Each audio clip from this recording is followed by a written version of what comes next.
Je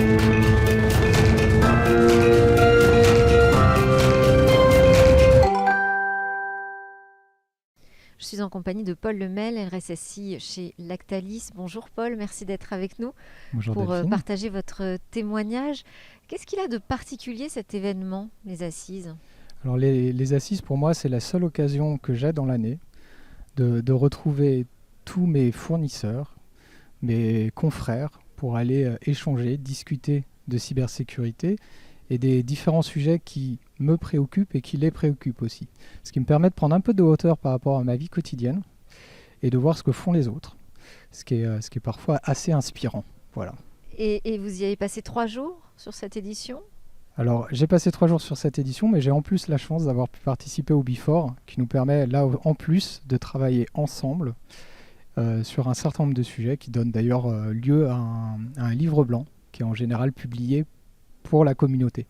Ça c'est peut-être aussi un aspect très fort des assises qui est porté par l'organisation. C'est cet aspect de travailler ensemble, de travailler pour la communauté et de permettre d'apporter quelque chose. C'est pas uniquement un moment où on se retrouve, c'est aussi un moment où on travaille ensemble et où on produit ensemble. Donc typiquement le Before donne le livre blanc. Et alors quels sont les sujets principaux sur lesquels vous avez eu envie de partager en particulier là cette année ? Alors ce qui est, je pense, particulier pour nous cette année, c'est l'évolution de la réglementation européenne. On avait eu une réglementation qui s'appelait NIS 1 il y a quelques années, et il y a NIS 2 qui arrive très fortement. La loi européenne a été passée en décembre, elle doit être transposée dans la loi française en octobre. Et c'est un vrai sujet de préoccupation pour nos entreprises, puisqu'on ne sait pas encore exactement ce que va contenir la loi, et donc on cherche un peu à comprendre quels sont les sujets qu'on va devoir traiter, et surtout quelles sont les orientations qu'on va devoir donner budgétairement et puis à nos équipes là, dans les mois qui viennent pour se préparer, parce qu'octobre, ça vient très vite. Et si vous deviez me dire, il y a 3 temps forts qui m'ont vraiment marqué aux Assises cette année, ce seraient lesquels ? Peut-être un seul, je ne sais pas.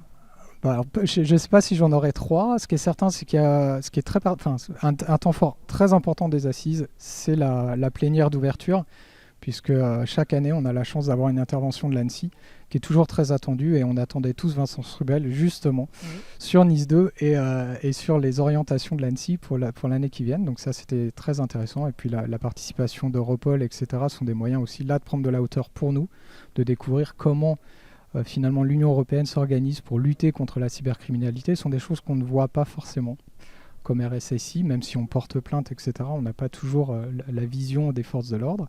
Donc je dirais ce premier élément pour moi. Le deuxième temps fort pour moi, ça a été un atelier. Voilà, un atelier sur le secteur agroalimentaire. Je vous ai dit qu'on a besoin de travailler ensemble. J'ai découvert que j'étais finalement pas forcément complètement rattaché à mon secteur. et que j'avais des collègues qui travaillaient peut-être plus ensemble. Donc je me suis dit, ça je ne savais pas, je l'ai appris et je vais travailler avec eux. Et puis, je dirais les soirées. Alors, on est toujours fatigué, etc. Mais c'est aussi au moment des soirées ou au-delà de tous les échanges formels qu'on peut avoir à travers les ateliers, à travers les one-to-one, un moment plus convivial où on peut du coup un peu parler, rencontrer d'autres personnes et puis échanger plus librement. Merci beaucoup, Paul. Ce programme vous a été présenté par Les Assises, l'événement incontournable des experts de la cybersécurité.